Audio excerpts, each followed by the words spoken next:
আল্লাহ আমি পঙ্গু না, অনেকে পঙ্গু। আল্লাহ আমাকে আপনি কত কিছু দিয়েছেন যেটা অনেককে দেন নাই। আমার চোখ দুটো ভালো, আমার অনেক নেয়ামত আমি আপনার ভোগ করছি। আল্লাহ আমি আপনার নেয়ামতের শুকরিয়া আদায় করছি, স্বীকৃতি দিচ্ছি, কৃতজ্ঞতা আদায় করছি। হে আল্লাহ, আপনার রাসূলের প্রতি আপনি রহমত নাজিল করেন। আপনি যদি লম্বা চড়া বিস্তারিত না বলতে পারেন, আপনি সূরা ফাতিহাটা পড়েন, আলহামদুলিল্লাহ রাব্বিল আল্লাহর প্রশংসা সেখানে হয়ে গেছে, আলহামদুলিল্লাহ রাব্বিল আলামিন পড়েন, দুরূদ শরীফ পড়েন, বাস। এরপরে আপনি এবার বলেন, আল্লাহ আপনি আমাকে মাফ করে দেন। আল্লাহ আমার বাবা চলে গেছেন, তাকে মাফ করে দেন। আল্লাহ আমার মা দুনিয়া থেকে চলে গেছেন, তাকে মাফ করে দেন। ভাইরা আমার, আসল কথা হলো আমরা সেই ব্যথাটাই অনুভব করি না।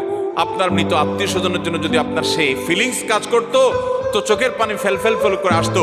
আপনি যদি আল্লাহর কাছে কোনো কিছু মায়ের পেজ দিয়া, অর্থাৎ সুন্দর করে সাজায় গোছায় বলতে নাও পারেন, আপনি নিশ্চিত থাকেন শুধু চোখের পানিটা যদি আপনি ফেলেন, চোখের পানিও আসে না, শুধু কান্নার ভান করে আপনি যদি আল্লাহর দিকে হাত তুলে আপনি যদি সময় কাটান এবং